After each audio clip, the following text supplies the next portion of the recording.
तो फाइनली ढूँढ लिया आपने। हाँ, मुझे उम्मीद थी आप ढूँढ लोगे। आज की इस वीडियो में मैं आपको बताऊँगा क्लास 10 हिस्ट्री हरियाणा बोर्ड की किताब है आपकी और इसका जो है भारत एंड द वर्ल्ड, इस बुक का चैप्टर नंबर 9 के एमसीक्यू क्वेश्चन आंसर आज की इस वीडियो में होने वाले हैं। चैप्टर का नाम है 50 ईयर्स ऑफ इंडिपेंडेंट इंडिया। चलो शुरू करते हैं। मैं हूँ अजय और आप देख रहे हैं सीसीएल क्लास। लेकिन हाँ, वीडियो स्टार्ट करने से पहले आपको बता देता हूँ, इस कंप्लीट बुक का सॉल्यूशन आपको लिखा हुआ भी मिल जाएगा, वीडियोस भी मिल जाएंगी। तो वेबसाइट और प्लेलिस्ट का लिंक डिस्क्रिप्शन में है, जरूर से चेकआउट कर लेना। अब शुरू करते हैं क्वेश्चन आंसर्स को। और हाँ, क्वेश्चन भी आपको किस हिसाब से करना है वो भी समझा देता हूँ। आपको पहले जैसे क्वेश्चन है, क्वेश्चन पढ़ना है, ऑप्शंस दिख रहे हैं, ऑप्शन में ऑप्शन याद करना है, आंसर मतलब मान लो जो भी आंसर है हमारा, तो जैसे ये आंसर है तो ये आंसर हमको याद करना है, ABCD करके याद नहीं करना है। इसकी प्रैक्टिस आप जो है वेबसाइट पे भी जाके कर सकते हो। वेबसाइट है cclchapter.com। अगर आपको जो है और भी काफ़ी सारा कंटेंट वहाँ पे मिल जाएगा आपकी बुक के रिगार्डिंग, आपकी क्लास हरियाणा बोर्ड के रिगार्डिंग बहुत सारी चीज़ें हैं वहाँ पे अवेलेबल। तो चेकआउट कर सकते हो वेबसाइट को, तो या फिर डिस्क्रिप्शन के लिंक देख लेना। अब वहाँ पे जाके आप प्रैक्टिस कर सकते हो इस चीज़ की, एमसीक्यूज़ वगैरह की, और आंसर्स बिल्कुल हिडन मिलेंगे, तो आपकी प्रैक्टिस बहुत ही मस्त से हो जाएगी, ठीक है। और डायरेक्ट आंसर याद करने की कोशिश करनी है। नहीं तो सिंपल ये भी है कि आप वीडियो देख रहे हो ना, तो वीडियो पॉज करो, आंसर सोचो और फिर देखते हैं किसको कितना याद है, ठीक है। चलो शुरू करते हैं क्वेश्चंस को। पहला क्वेश्चन है, when is independence day celebrated in India? Bharat के अंदर इंडिपेंडेंस डे कब मनाया जाता है? 26 जनवरी, 15 अगस्त, 21 मार्च, 2 अक्टूबर। तो कब मनाते हैं? बहुत ही आसान सा है ये तो, 15 अगस्त को, है ना। When is republic day celebrated in India? India में रिपब्लिक डे कब सेलिब्रेट किया जाता है? 26 जनवरी, 15 अगस्त, 21 मार्च, 2 अक्टूबर। तो कब किया जाता है? 26 जनवरी को किया जाता है। नेक्स्ट क्वेश्चन है, when did India become independent from the British? Bharat अंग्रेजों से कब आज़ाद हुआ? 15 अगस्त 1950, 15 अगस्त 1947, 15 अगस्त 1942, 15 अगस्त 1948। तो कब हुआ था? 15 अगस्त 1947 AD को हुआ था। Who demanded a separate country for the Muslims? यानी कि मुसलमानों के लिए अलग देश किसकी मांग करी, मतलब कह सकते हो सीधे शब्दों में कि पाकिस्तान की मांग किसने करी थी? जवाहरलाल नेहरू, महात्मा गांधी, भीमराव अंबेडकर, मोहम्मद अली जिन्ना। तो किसने करी थी? मोहम्मद अली जिन्ना ने करी थी। With how many countries does India share its border? यानी कि इंडिया के जो बॉर्डर है वो इंडिया कितने देशों के साथ में शेयर करता है, यानी कि कितने देशों से सीधा सीधा जमीनी संपर्क है इंडिया का, तो वो है, ठीक है ना, वो पूछ रहे हैं। तो कितने देश है टोटल? 7 देश है, या फिर कह सकते हो नेबरर पूछ लेना कि कितने पड़ोसी देश हैं, वो भी 7 ही हैं, एग्जैक्ट नंबर रहेगा 7। Which of the following is known as iron man? Iron man के नाम से किसको जाना जाता है? ये वो आयरन मैन नहीं है जिसकी फिल्में आप देख देख के टाइम पास कर लेते हो और बड़ा मजा आता है, वाह क्या आयरन मैन है, वो वाला नहीं है ये इंडिया का आयरन मैन है भाई। सरदार वल्लभ भाई पटेल, महात्मा गांधी, अब्दुल कलाम, मोहम्मद अली जिन्ना। तो किसको कहते हैं आयरन मैन इंडिया का? सरदार वल्लभ भाई पटेल को कहते हैं, क्योंकि उन्होंने पूरे इंडिया के अलग अलग जो रियासतें थी ना, जो प्रिंसली स्टेट्स थी, उनको यूनाइट कर दिया था, और इसीलिए उसको आयरन मैन कहा जाता है। When was the special status given to Jammu and Kashmir removed? जो जम्मू और कश्मीर है उनको स्पेशल स्टेटस दे रखा था, आर्टिकल 370 लगा रखा था ना उसके ऊपर, तो वो हटा दिया गया था। वो स्पेशल स्टेटस था, वो कब हटाया गया था? 2 अक्टूबर 2019, 31 अक्टूबर 2019, 16 नवंबर 2019, 5 जनवरी 2020। तो कब हटाया गया था वो? 31 अक्टूबर 2019 के अंदर उसको हटा दिया गया था, ठीक है। Under which section did Jammu and Kashmir gate special status? अरे यार ये तो बता ही दिया था अभी मैंने, है ना। Article 420, article 310, article 370, article 440। तो कौन सा आर्टिकल था? आर्टिकल 370, 370 नंबर का आर्टिकल है जिसके अंदर स्पेशल स्टेटस कश्मीर को दे रखा था। Which of the following princely states refuse to join the Indian union? इनमें से कौन सी वो प्रिंसली स्टेट थी जिसने इंडियन यूनियन ज्वाइन करने से मना कर दिया? Hyderabad, Junagadh, Kashmir, all of the above. तो कौन सी थी वो? All of the above. ये तीनों वो रियासतें थी जिन्होंने इंडियन यूनियन ज्वाइन करने से मना कर दिया। अब तीनों की तीनों इंडिया में ही है। It's swag man. चलो देखते हैं आगे next question. Who was the permanent president of the constituent assembly, यानी कि परमानेंट प्रेसिडेंट कौन था कॉन्स्टिट्यूएंट असेंबली का? डॉक्टर राजेंद्र प्रसाद, सरदार वल्लभ भाई पटेल, अब्दुल कलाम, भीमराव अंबेडकर। तो कौन थे? Doctor Rajendra Prasad. When was the Indian constitution framed? Framed का मतलब होता है कि कब हमारा जो इंडियन कॉन्स्टिट्यूशन था वो बनकर तैयार हुआ था, ठीक है, वो पूछ रहे हैं। 26 जनवरी 1950, 26 अक्टूबर 1949, 26 नवंबर 1949, 15 अगस्त 1950। तो कब हुआ था? 26 नवंबर 1949 को हुआ था, ठीक है। चलो नेक्स्ट क्वेश्चन देखते हैं। When was the Indian constitution implemented? Indian constitution को कब इम्प्लीमेंट किया गया था? ये तो सबको याद हो यार, उस दिन रिपब्लिक डे मनाते हैं, ऑब्वियस सी बात है। तो लेकिन तारीख पूछ रहे हैं एग्जैक्ट। 26 जनवरी 1950, 26 अक्टूबर 1949, 26 नवंबर 1949, 15 अगस्त 1950। तो कब किया था? 26 जनवरी 1950 में किया था, यानी कि 49 में बन गया था, उसके बाद में थोड़े से दिन रुके, चेकिंग वैकिंग करी होगी थोड़ी बहुत, और उसके बाद में फाइनली उसको लॉन्च कर दिया गया था।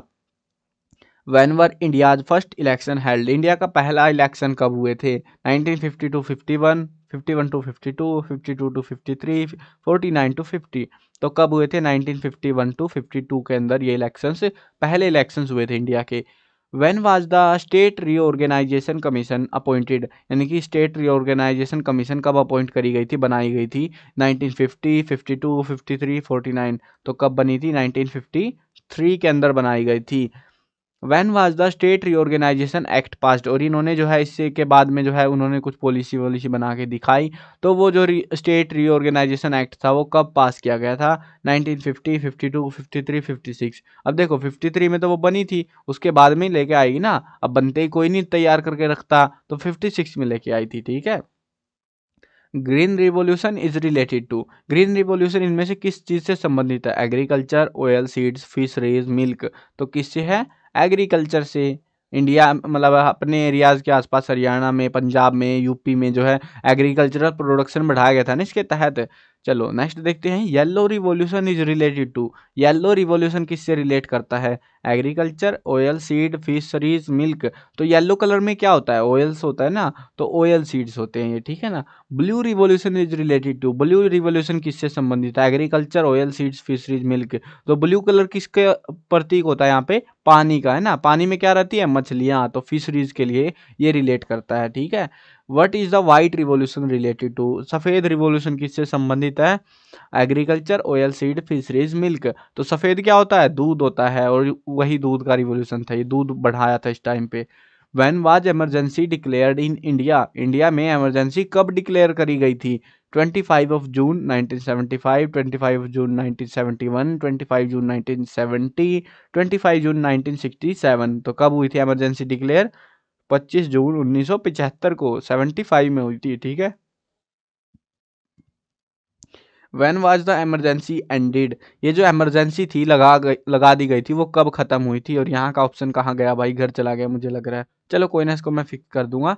21 मार्च 1976, 21 मार्च 1977, 21 मार्च 1980, 21 मार्च ऑफ 19 हम कर सकते हैं 1982, ठीक है। तो कुछ भी लिख लो भाई, क्या फर्क पड़ता है आपको, आप डायरेक्ट आंसर याद होना चाहिए, ठीक है। चलो ये है 21 मार्च 1977 को। इसको मैं वेबसाइट पे भी अपडेट कर दूंगा, वेबसाइट पे लिखे हुए मिलेंगे सारे एमसीक्यूज। और जो जो एग्जाम में आ जाएंगे उसके बाद, अगर आप वीडियो देख रहे हो पेपर होने के बाद में, मतलब 2022 के एग्जाम होने के बाद में अगर वीडियो देख रहे हो, 23 में या 24 में, जब भी देख रहे हो, क्योंकि कुछ स्टूडेंट आ जाते हैं भाई बाद में भी, है ना। तो उनके लिए बता रहा हूँ कि आपको जो है ना, एक बार वेबसाइट पे जाके चेकआउट कर लेना है, जो पेपर में एमसीक्यूज वगैरह आए होंगे ना, वो यहाँ पे अपडेट हो जाएंगे सारे कुछ। वीडियो में तो भले ही लेट अपडेट हो, बट वहाँ आपको जरूर मिलेंगे अपडेटेड, ठीक है, वो देख लेना बाद में। चलो नेक्स्ट क्वेश्चन देखते हैं। When was the planning commission established? Planning commission कब बनी थी? 15 मार्च 1947, 15 मार्च 1950, 15 मार्च 1948, 15 मार्च 1952। तो प्लानिंग कमीशन कब बनी थी? 15 मार्च 1950 में बनाई गई थी। When was the national development council established? National development council कब बनाई गई थी? 6 अगस्त 1950, 6 अगस्त 1951, 6 अगस्त 1952, 53। तो कब बनाई गई थी? 6 अगस्त 1952 को बनाई गई थी, 1952 में। Who is known as missile man? हमने आयरन मैन जान लिया ना, तो वैसे ही है एक मिसाइल मैन, इस बंदे ने मिसाइलें बनाई बहुत सारी। अब आयरन मैन तो भाई लेजेंडरी था, जो फिल्मों में आयरन मैन दिखा रखा है उसने सारे काम कर रखे थे। वो तो भैया मतलब मिसाइलें ही बनाई थी उसने पूरी जिंदगी। अब यहाँ पे उसको हम कहते हैं इंडिया में मिसाइल मैन, वो आयरन मैन नहीं है, ये इंडिया का मिसाइल मैन है जिसने बहुत सारी मिसाइलें बनाई। कौन है वो? Doctor Bhimrao Ambedkar, doctor APJ Abdul Kalam, Sardar Vallabh Bhai Patel, doctor Rajendra Prasad.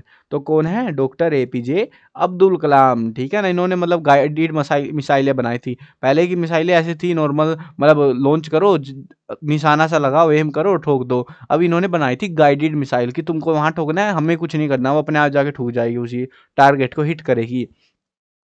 तो ऐसी मिसाइलें इन्होंने बनाई थी। When was the Indo Soviet treaty of friendship signed, यानी कि जो इंडो सोवियत ट्रीटी बनी थी मित्रता के नाम पे, ये ट्रीटी कब साइन की गई थी? कि मतलब इस ट्रीटी के अकॉर्डिंग हम लोग दोस्त रहेंगे, कुछ ट्रेड वगैरह की भी बातें हुई थी। तो वो कब हुई थी? 1955, 65, 71, 82। कब हुई थी? 1971 के अंदर हुई थी। चलो नेक्स्ट क्वेश्चन देखते हैं। When was the United Nation Organisation established? UNO कब बना था? 24 अक्टूबर, ये सारे 24 ही ऑब्वियस सी बात है। 1942, 45, 47, 53। तो कब बना था? 24 अक्टूबर 1945 में बनाया गया था। Who was the first Indian women president of the United nation general assembly? यानी कि जो है ना यूनाइटेड नेशन जो बनाया गया था ना, उस फाउंडेशन में जनरल असेंबली थी, वहां पर पहली भारतीय महिला प्रेसिडेंट कौन बनी थी? विजया लक्ष्मी पंडित, दुर्गावती पंडित, महालक्ष्मी पंडित और नन ऑफ दीज। तो कौन थी? विजया लक्ष्मी पंडित थी। तो ये थे हमारे कुछ इस चैप्टर से एमसीक्यू जिनकी आप प्रैक्टिस आउट कर सकते हो, ठीक है। चलो आई होप समझ में आ गए होंगे, इंटरेस्टिंग एमसीक्यूज लगे होंगे, प्रैक्टिस भी कर सकते हो आप, बढ़िया रहेगा और एग्जाम में अच्छा स्कोर कर पाओगे, ठीक है। और 1 मार्क्स के क्वेश्चन में भी आ सकते हैं, ये भी ध्यान रखना। कहीं आप सोचो भाई इसने एमसीक्यू कराए हैं तो एमसीक्यू ही आएंगे, ऐसा नहीं होता। ये क्वेश्चंस डायरेक्ट पूछ लेते हैं, क्वेश्चन पूछा आंसर आपको लिखना रहता है 1 वर्ड में, तो वो वाले टाइप में भी ये क्वेश्चंस आ सकते हैं। तो ध्यान रखना, पढ़ लेना। अगर आपको लग रहा है कि एमसीक्यूज नहीं आएंगे तो हम इनको नहीं पढ़ने वाले, तो भी आप पढ़ लेना, कुछ ना कुछ आपको सीखने को ही मिलेगा, नया मिलेगा, ठीक है। चलो मिलते हैं नई वीडियो में, बाय बाय।